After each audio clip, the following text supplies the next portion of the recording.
It's a beautiful sunny day and it's still morning, so we're going to proceed with our meeting. And just let me see if I can share the screen with you.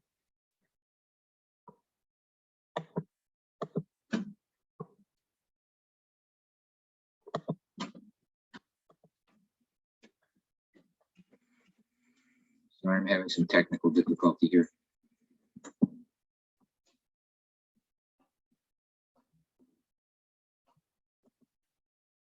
We have a relatively light agenda, and if I can get the screen to share, I will share that with you. Okay, that's better.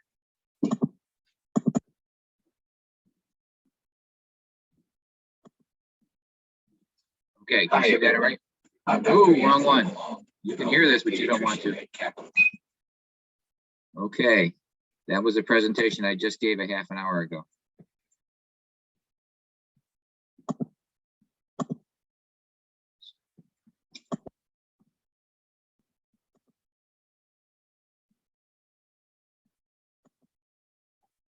So sorry for that. Hold on.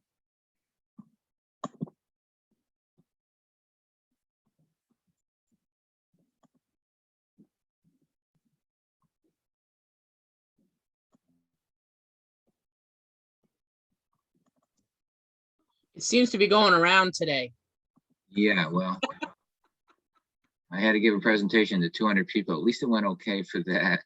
I didn't show the congregational meeting notes. That's a blessing. Yeah. Okay, let's try this again. Where am I?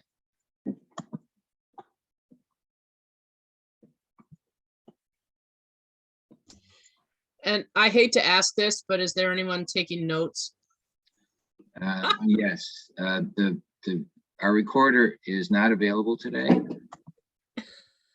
So if someone would be willing to do that, it would be really helpful.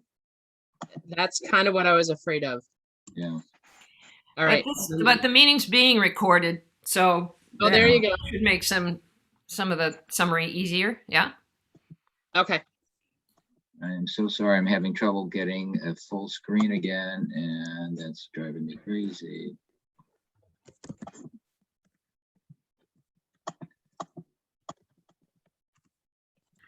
Tony, we could start with the financial report and then Please do. Yeah, she could go ahead. share hers. So I need to share my screen. So I think you need to. You stop Oh, sharing. okay. Stop now sharing. that I got it. Okay, Oh, you got it. that's all right. Go ahead. Okay, but you need to stop sharing. If I can. All right. Okay. Sorry. Okay, sure. Well, no, I'm hopefully this, difficulty is not being contagious, right? Am I unmuted? Yes. And I need to go back to Zoom, share my screen. I'm narrating this just like I learned From Wilkerson. from Wilkerson, right? Yes. All right. See that? Yay. Yay? Okay. So slideshow. Start. Here we go. Okay. So the books are up to date as of the end of September. I'm not claiming that there are no mistakes. That's not a claim I make. But I will be able to provide, detailed summaries for the executive team members so that people can review the transactions that I've recorded and where I've recorded them. Hopefully you can see what I haven't recorded also. Okay, so we gotta do this. On the income side, pledges are at 99,000, just a little bit under what we budgeted. Building use a little bit more than we budgeted because focus actually is paying for that extra office that we used to use as a finance office. I've taken from the Schwab account the quarterly payouts as budgeted, and so that totals $15,750. And income from the Arden Trust has been $20,000 so far. We do pay fees to our investment manager, so that's been $4,500. So total bottom line on the income side, total income of $158,921, just a little bit less than what we budgeted, $160,536. So that's the income side. On the expense side, our total expense has been $196,000. As looking at it, I don't think there are any big surprises. Well, right. There are no big surprises. We knew we were going to have a deficit on our operating income. It was $37,000 instead of $46,000. So I guess that's the kind of weird good news that we have sometimes, have often actually.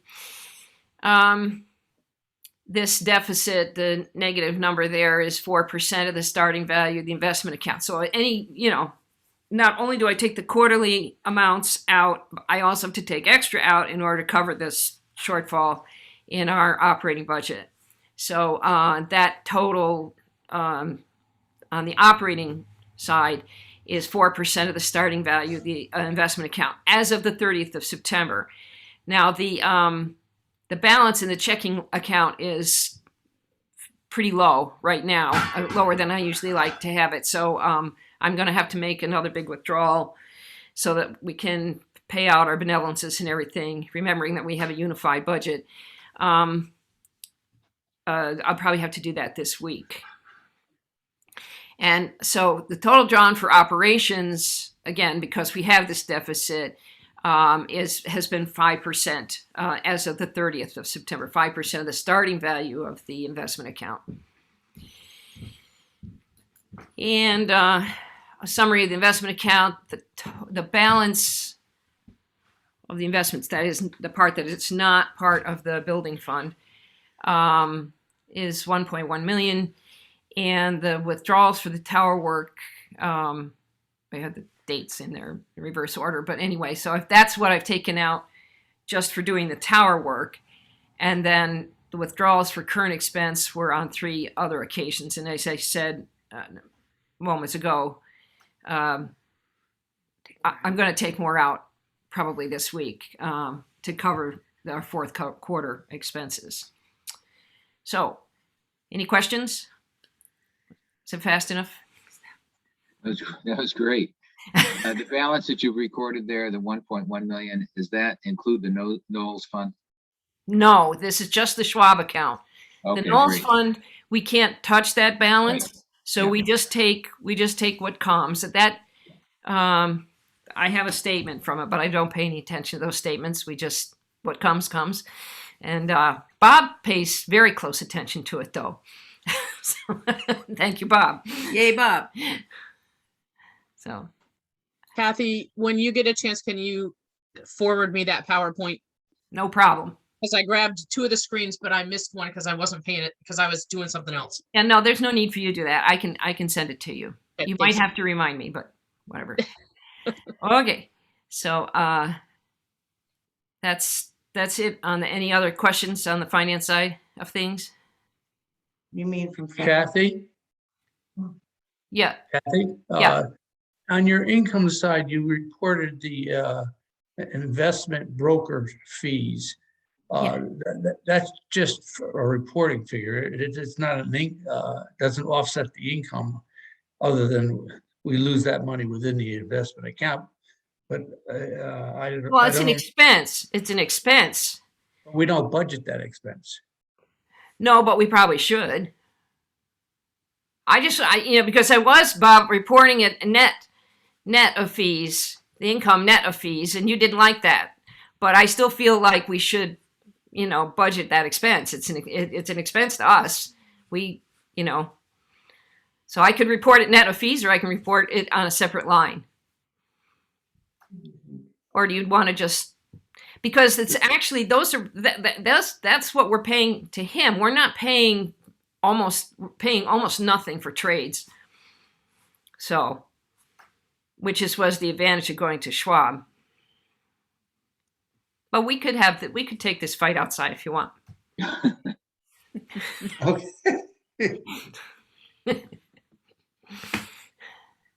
Thank you, Kathy. Okay, I saw Beth earlier. I don't know if she's still on. Were you the designated person for the future committee, Beth? You're muted right now. I am just a third of the designated person. Okay. Myself and Lisa, I believe. Right. And Kathy is, yes. Is Lizelle still here? I am. Goody. So I'll start the presentation on the Google Slides thing on my side. And I have a private window for this. Yeah, there we go. So you're not going to look at all my open tabs, Beth.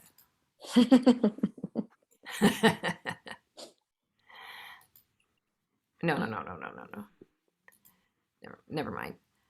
Here we go. Let me see if I can manage this screen share. And share screen. This one. Share. And see if I can go to presentation mode.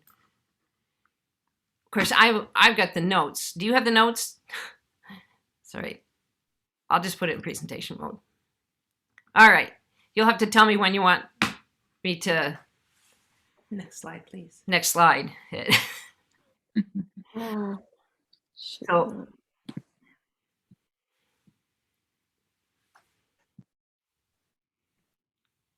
Okay.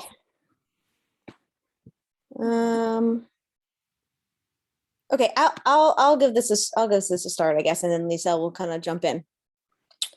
So we were asked, Lisa and myself and Kathy Moore were asked to work together over the past several months to gather as much information as possible, so to come up with some various options for the future of our building use, so that the congregation could then get together and have some discussions and conversations and make some viable decisions moving forward.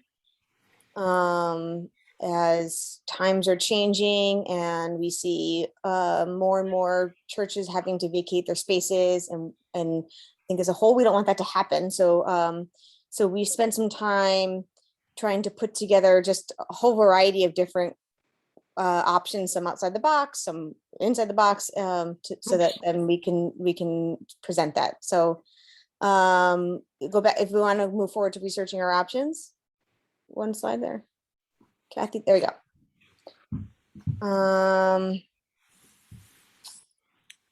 So these were some of kind of our general options that we had as a framework. One thing, we could do nothing, and we didn't actually put a lot of energy into researching that because we already, as a congregation, have.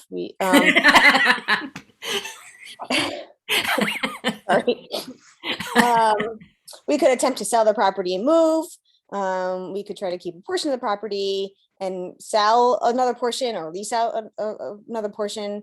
We could try to do more energy, put more energy into converting some of the upper floors of the education building to new space, or we could try to otherwise enhance some of the current space that we rent out to kind of increase that usage and the income. So the bottom two options are what we ended up really trying to focus on because they seemed to be the best fit, and we got a little bit of headway in those areas. So now I'm going to give it over to Lisa for the next couple slides. Right, so we know that a lot of these options have been considered and kind of and thrown around as options for the congregation, but it felt like it was never kind of a formal assessment, and I don't think we've done a lot of reaching out to bring in some outside opinions. So, and of course, we felt it was really important to, you know, kind of take the temperature of the congregation today, which we did through a variety of activities at the picnics and campfires. But we also wanted to reach out to some people that we thought might maybe want to partner with us, might have ideas for development of particularly the education building. So we did have a actually 2 phone conversations, I think, with Capitalize Albany, since they help development efforts downtown. We spoke to a commercial real estate developer and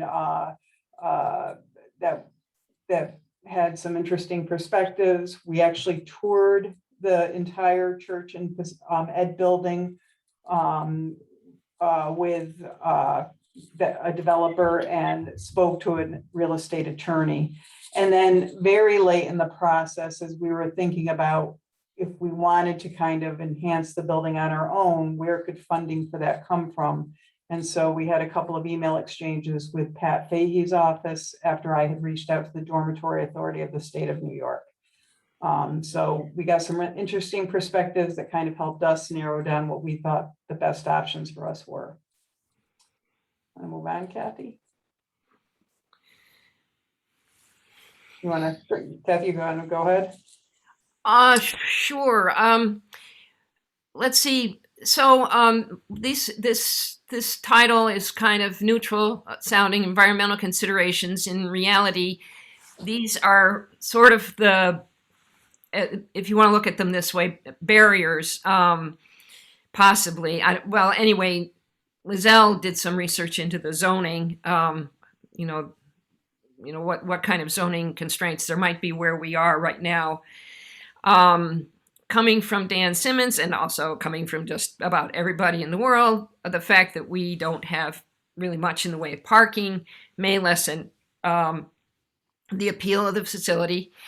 There's a concern we have that abandoned churches are really not an asset to the city. And, you know, and I think some of us, without mentioning names, have a real a passion for historic preservation and for the role that historic properties have in a city like Albany. So, you know, that's something that we, you know, are concerned about. We can't tell where we're at while we're in the midst of this COVID thing. COVID's had a huge impact, we know, over the short term on how people work. And, you know, all you got to do is walk around downtown Albany right now and see a lot of empty offices and wonder, are people coming back?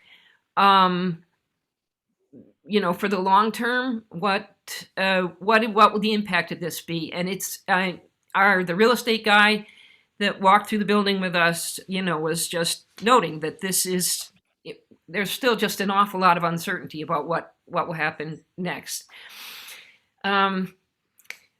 We don't have some amenities like the restrooms and so forth on the upper floors, and the lack of an elevator is a concern.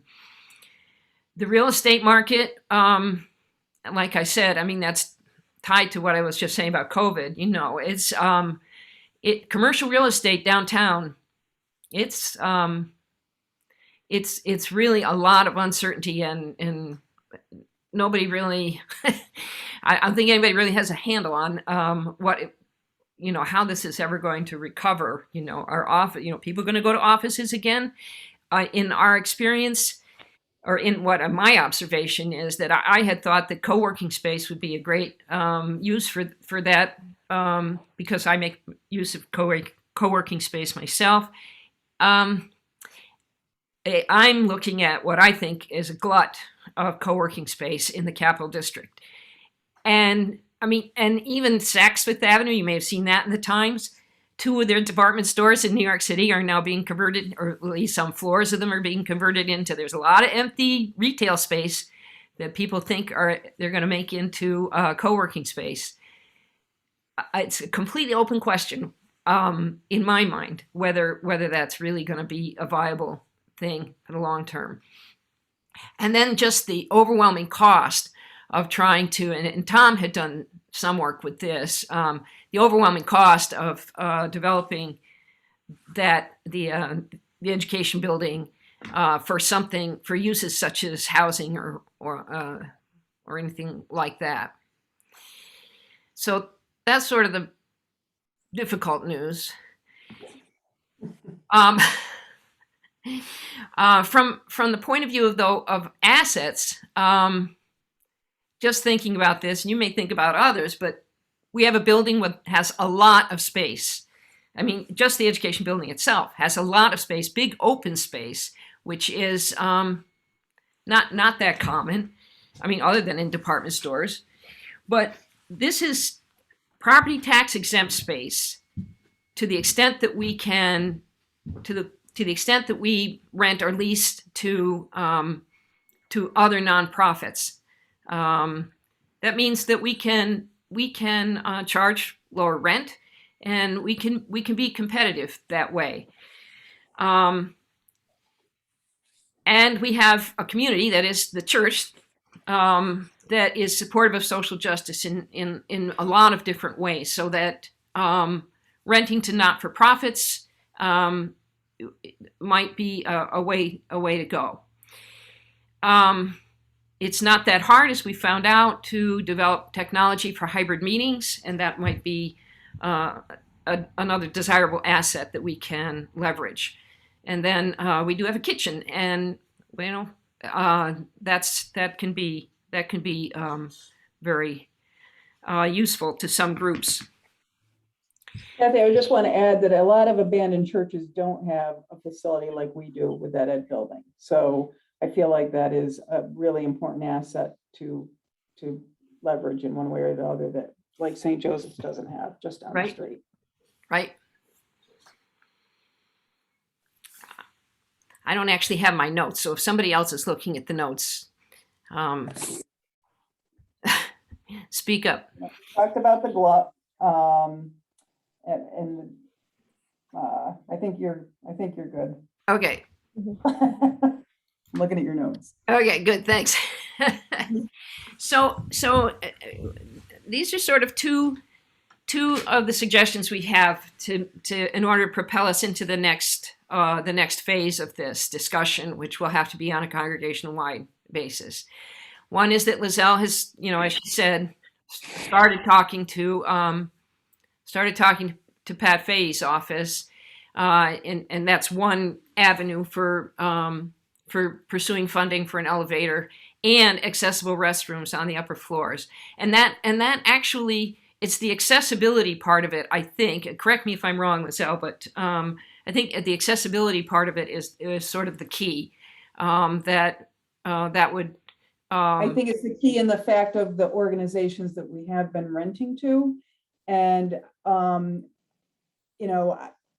originally when we approached the Dormitory Authority of the State of New York, I knew in the back of my mind that I had seen churches and faith organizations receive funding, even though they kind of implied they wouldn't be open to that. But when we reached out to Pat Fahey's office, it's the organizations that would benefit as renters and making this facility accessible that would be of appeal. And I know internally that we have in the past worked very hard, particularly Jean and Tom, to find new tenants, but this has been the obstacle. I think it's a big obstacle. Just the inability to make sure that new office spaces for tenants are fully accessible would make it less desirable. So it seems like it would benefit everybody if we were able to, improve those.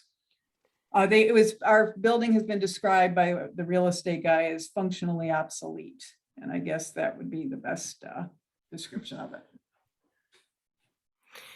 Right. So what? And this same guy, and almost in the same breath, said, you should stay the course. You have a niche here, that is providing, I've forgotten how he characterized our tenants, but sort of as kind of, they're not mainstream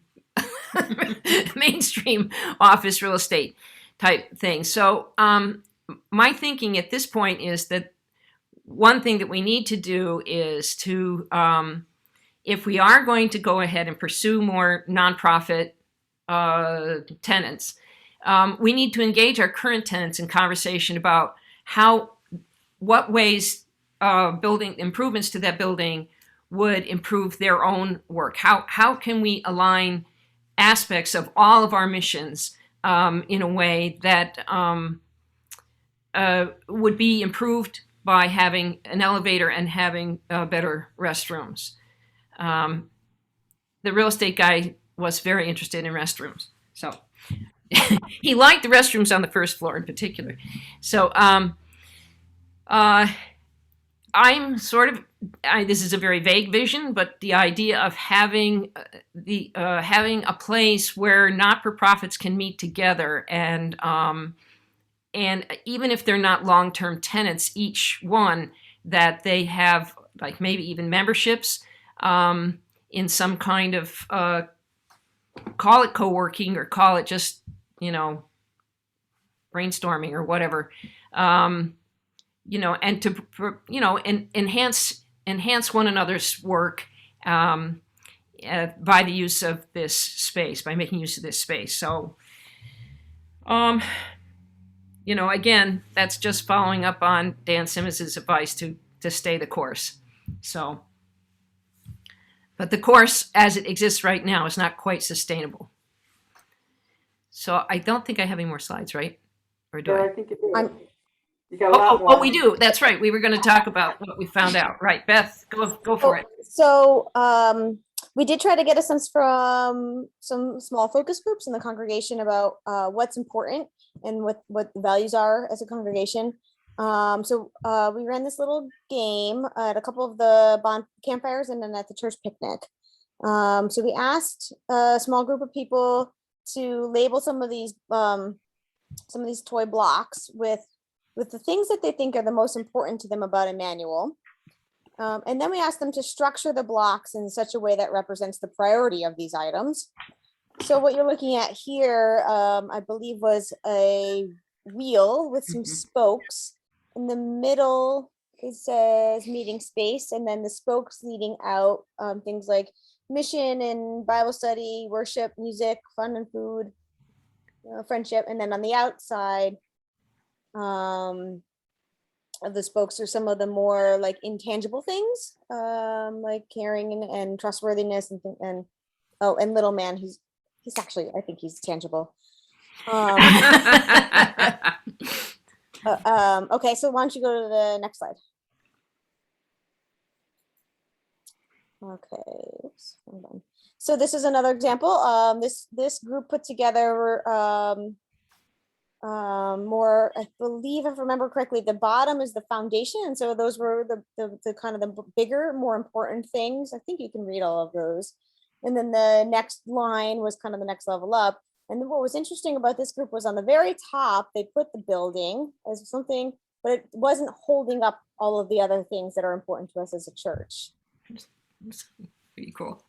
And then the next one. Yeah, these are just examples of the, so there were several of these. So, but at the picnic, one group made a tree. So it's like sort of a two-dimensional tree here. But so things like parking and technicians, but also inclusion were sort of at the base of the tree, and then came up and branched out into things like beauty, and music was a consequence, was a leaf on the tree, if you will. A shoot, yes. And mission was a consequence. Part of the stem was social justice. And so, I mean, there were other quote unquote buildings that were made at the picnic also, but there was started to be a sort of a theme that emerged. So what we did was make a word cloud. That's the next one, isn't it? Mhm. Um, I think so, yeah. yeah. So this is a word cloud that came out, and I had to put underscores between a couple of the 2-word phrases because they kept appearing. Little and man all by himself doesn't make any sense, but little man and social justice popped right out, which that sort of, to me, that kind of points us in the direction of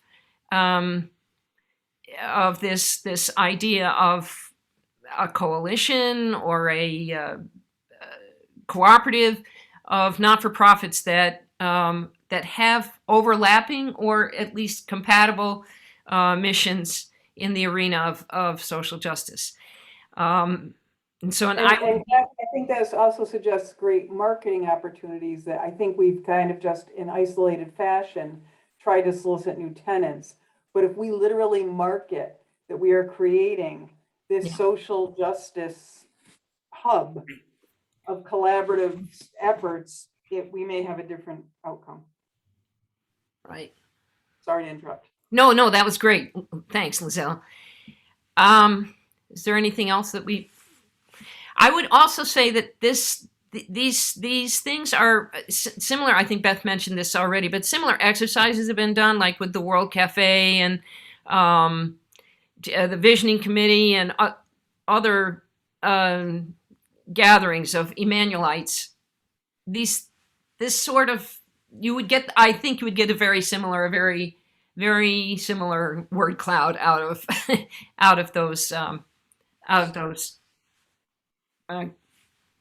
in summary of those events. So I think I can stop sharing, right? Or is there no? There's two more.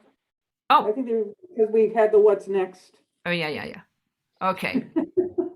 Oh yeah, right away. So our thinking is that now we've kind of we've ruled some things out, and we've kind of tried to give some options that could get more, we could research more, but now the congregation can have more of a discussion about what to do, where to go from here to make our building, I don't know, be able to stay in the building if that's what we choose to do. So I think we're kind of suggesting some sort of maybe a retreat or a Saturday or it could be hybrid, it could be in person, it could be virtual, it could be anything, just to start some of those conversations, and then pick up with where to put the rest of our efforts into. And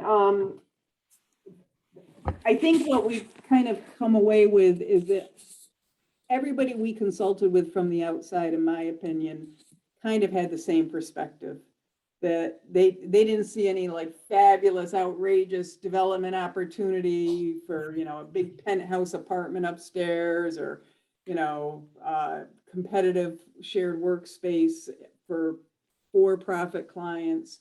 But they all felt like it was an asset that we had started to make the best use of, but could do more to enhance. The only thing I want to say about how the congregation proceeds, I think timeline is kind of important, because if we're talking about pursuing opportunities sooner rather than later, there's always, when you're talking about legislative funding, and I know that's a sticky wicket for us as a Baptist congregation, you kind of have to get your requests in before the end of a year for the next fiscal year. So that's something we would have to weigh if we wanted to work with Pat Fahey's office, who seemed very open and appreciative of the work done by all the organizations we house at Emmanuel. She's a big supporter of Focus and all, our tenants and the food pantry and all of that. Very aware of them. But is that something we want to do this year? If so, we would have to kind of jump on that before the end of this calendar year. And the sooner we jump on it, the better for our prospects. And the only other thing I'll say about that is that it's an election year, and there's COVID funding that the state has access to, so they're going to be as generous as they can to lots of different things. So I'll just put that out there as a former Catholic. Conservation Board. Right. Thanks, Lizelle. All right, and that's right. Okay. So I'm going to stop share. And I'll take, or will take questions, right, guys? I wanted to thank you for an incredible amount of thoughtful work. It really put things into perspective for me. I have a couple of reflections and maybe a question in there, and then anybody else can open it up. So sounds like there's a couple suppositions. The first one is that we might be able to obtain funding to enhance the education building for this kind of semi-commercial, mission-oriented use of the building. So we have to assume that there is funding. I assume it might be a member item. That's what you might be talking about. Well, yeah, yeah. And the second part of that is we have to agree as a congregation that we're giving up the traditional Sunday school model. Mhm. Dedicated space for every age. We have to make that conscious decision. And then the third is that the money works out so that after we were to have improvements, and assuming we get the tenants, that their rental income will support the continued capital needs of that building, because they're never going to stop. Right. So We're looking to sustain the facility. yeah. Right. So we have to do that math too, to make sure that actually we had 10 more tenants, but they're all nonprofits, that would actually float sustaining the building or not. I think it might, but I don't know. Right. So what we do know is that although we can keep going the way we are from the point of view of our operating budget with the investments and so forth that we have, we don't have money for capital improvements in either building. That's a blanket statement. It's not that we are improving the tower after all. So, but that's sort of the rub. But we're trying to make that investment account do both. So so Tony, your point is well taken. I had that question in my notes. We don't know yet on a quantitative. Everything we've presented here is pretty qualitative. So on a quantitative basis, we still don't know. How much income revenue would we have to generate in order to make the whole thing sustainable? We don't know that yet. Happy to hear from other people. Did you talk at all about making a commercial kitchen that people could rent to? Well, for instance,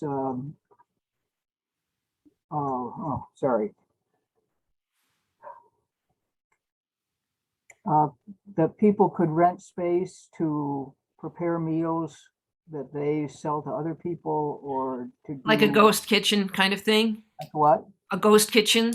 That's sort of a trend during the pandemic. When restaurants are not open, but chefs would rent a kitchen. It would involve a fair amount of work. We have discussed that, but I mean, we didn't present that here. But that's an option. That would also be But property tax, damn it. But I think that we would then endanger our property tax exemption. We would have to. I made some. I put this in the notes this morning, but our property tax, our full value assessment is $3 million, $3.1 million. Westminster's full value assessment, and they do, have for-profit. I mean, they do have to pay property tax on portion of because they have that parking lot. Their full value assessment is $2.1 million. So, but the last I heard, Gene is looking on getting the assessment reduced, but it doesn't. It's irrelevant. I mean, I only know this. I never looked it up before. There was never any need to look it up before. But the back of the envelope calculation that I made was that we would have to double the square foot rent in order just to cover the property tax. If it was a for-profit entity that was renting, and that then says, well, if at that rent I can go down the street, where I get Class A office space. We don't qualify. It's not going. It is functionally obsolete. The building in terms of that being an office space. But that doesn't mean that it's, I mean, we're doing fine with it, but, So, I mean, it's a conundrum, but I am not inclined myself to go after for-profit tenants for that reason. That's why I'm saying the property tax exemption is actually an asset that we can leverage. As long as we use it properly.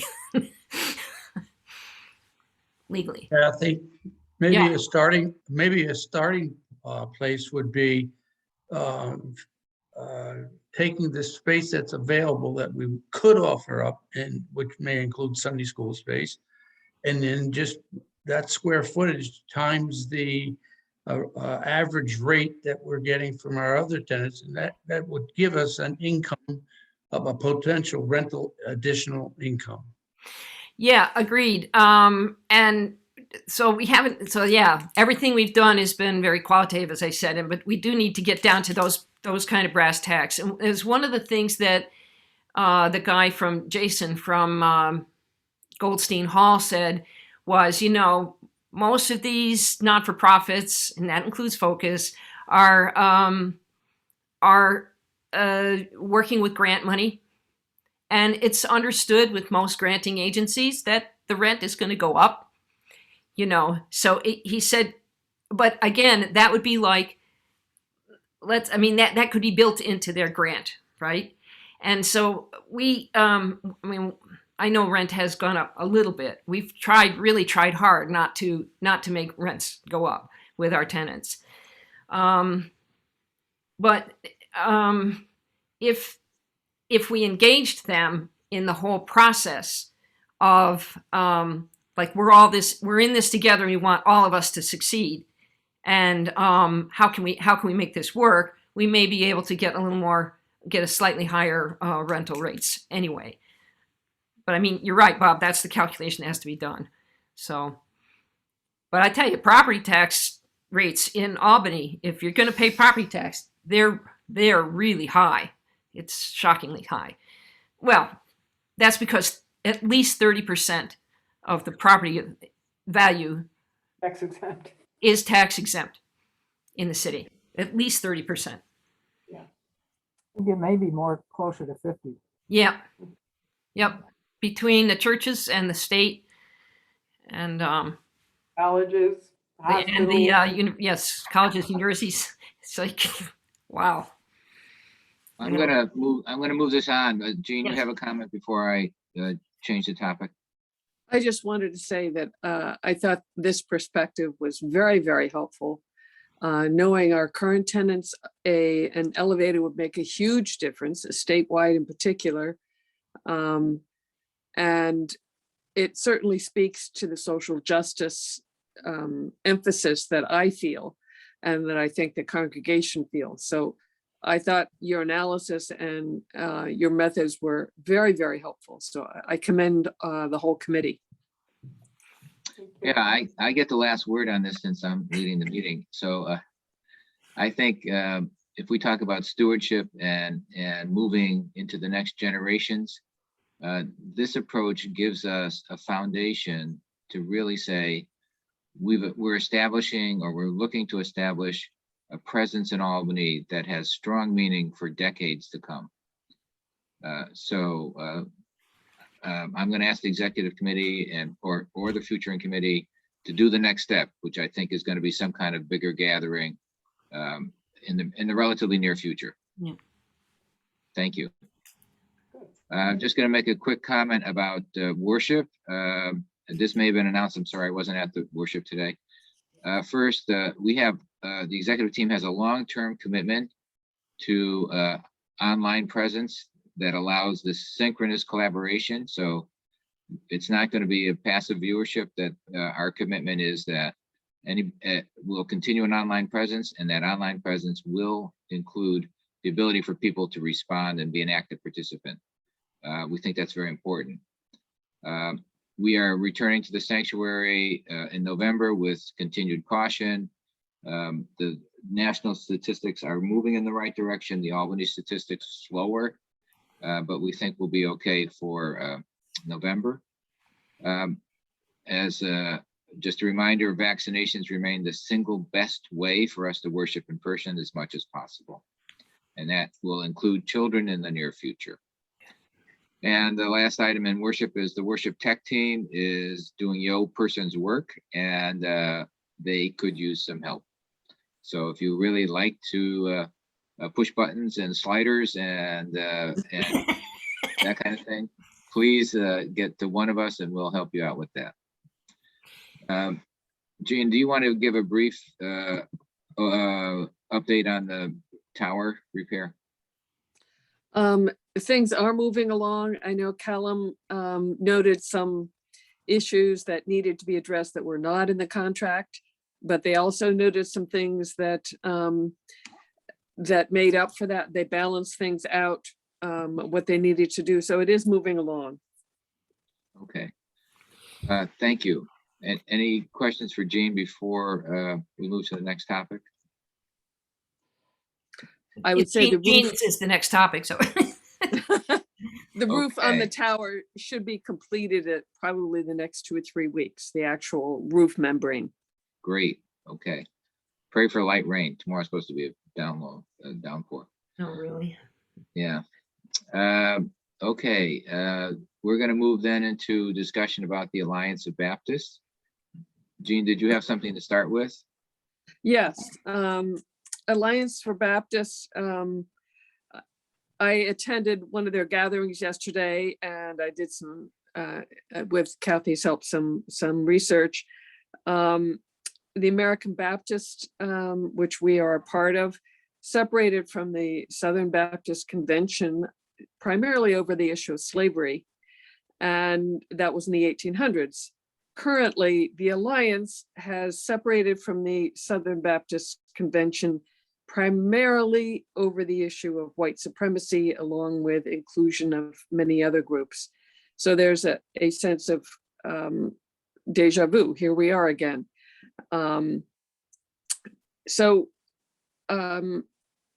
I think, Kathy, you had a list of what their covenants were, which were created in 1987, which really isn't that long ago. If we can bring that up on the screen, I think they are consistent with many of American Baptist and Emmanuel's sense of who we are and what we want to do. and Yeah. how we relate. Oh, Kathy Donnelly, were you going to share that, or am I I? can do Okay. yeah.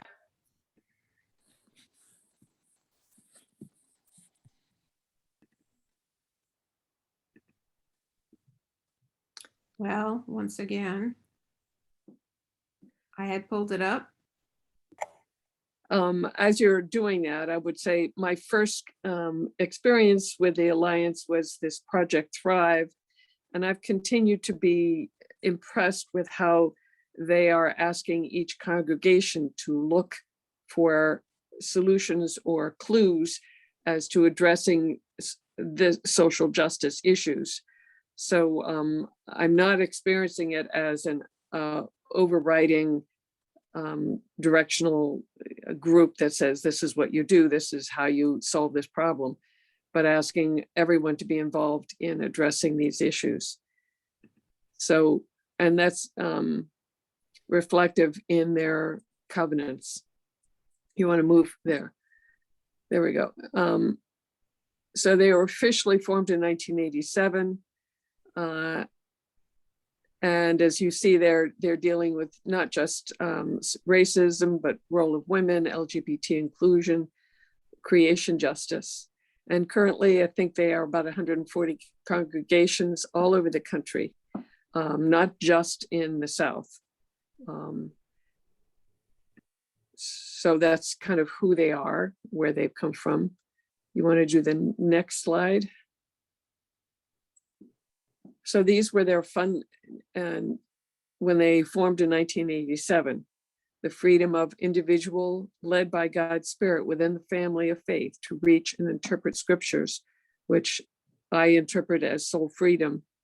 The freedom of local churches under the authority of Jesus Christ to shape its own life and mission, call its own leadership, and ordain who it perceives as gifted for ministry, male or female.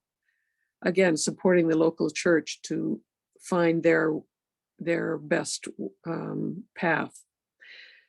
A larger body of Jesus Christ expressed in various Christian traditions and their cooperation with believers everywhere.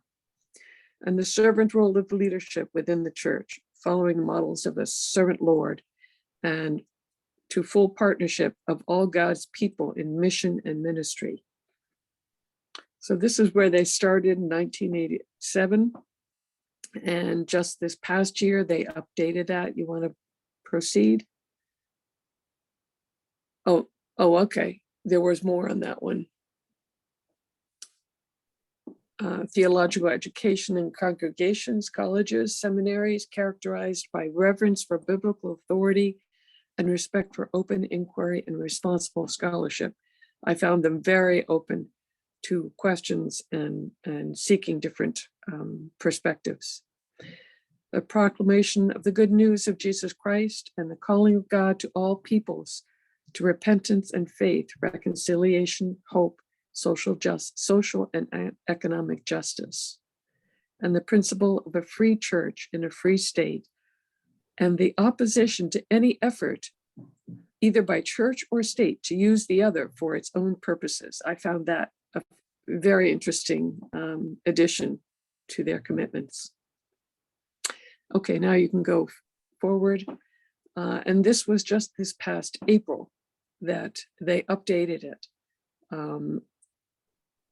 making the worship of God central to our lives together, holding the earth sacred, practice creation justice, and pursue God's peace and love, nurture spiritual formation and support theological education, develop ministry, ecumenical and interfaith partnerships, and cultivate relationships of mutual respect and accountability.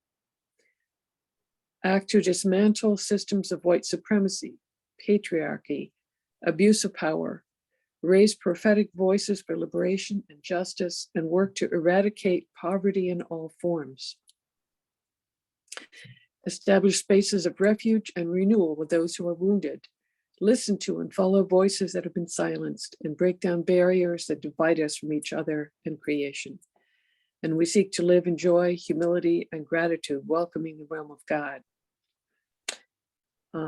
I don't know if there's another slide, but I will comment, that part of what I saw at their meeting and understand from who they are is they are seeking partners.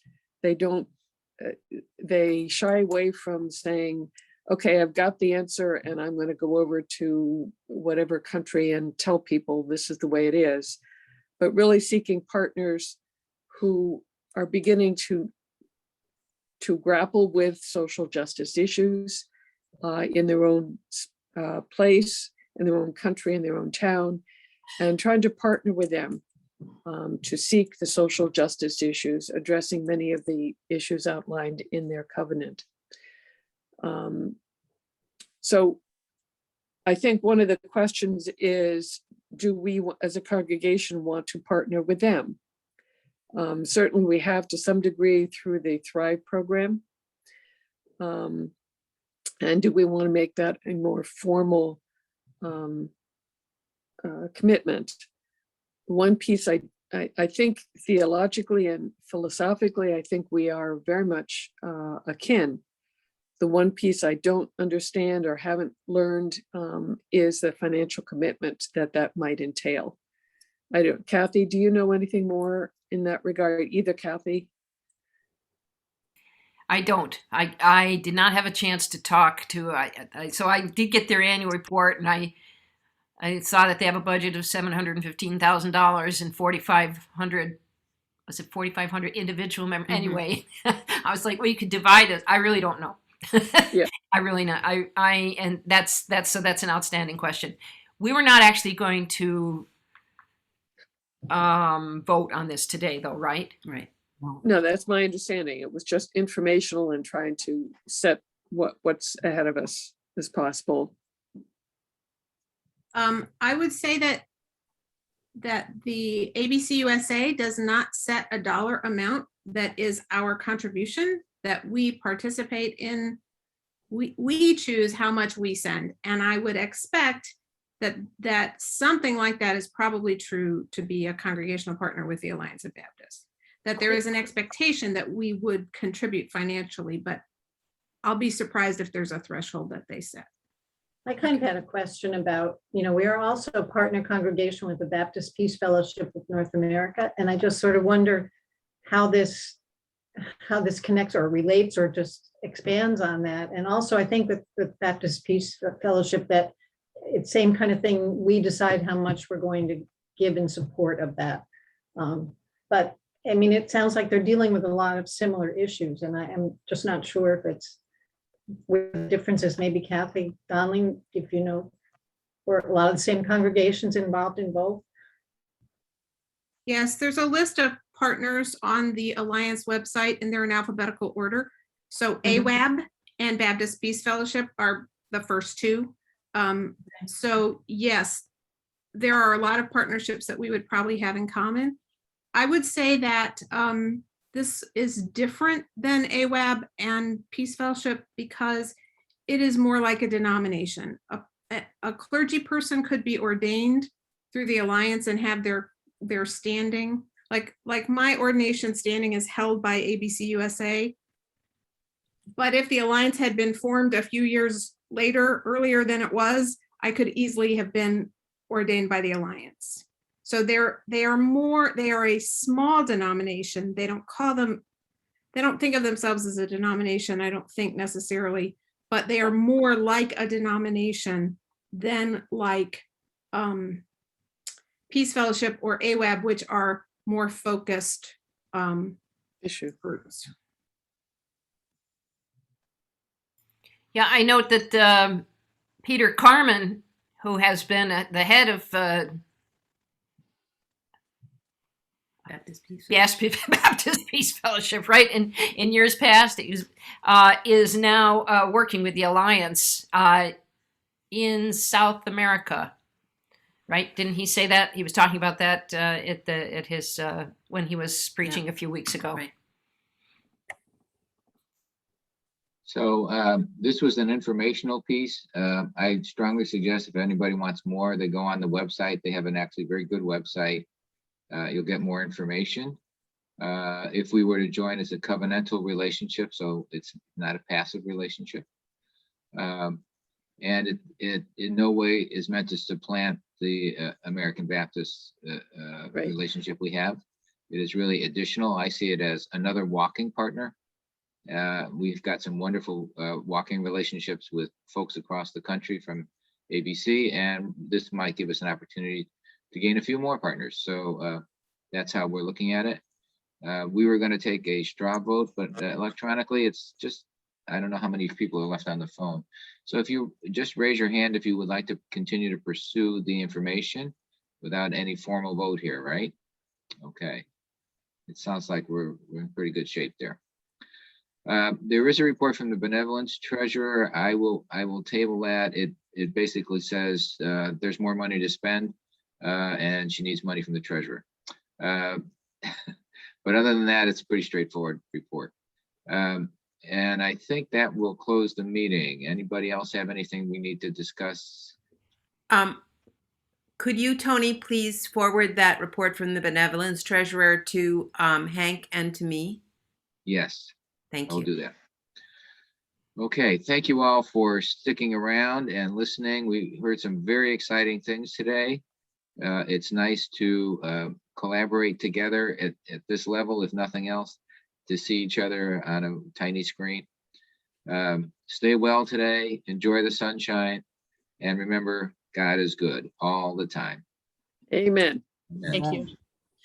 Tony, can you also send that benevolence to me? Because I'll include it with the minutes that I think I Great. put together. So. Okay, thank you. I will.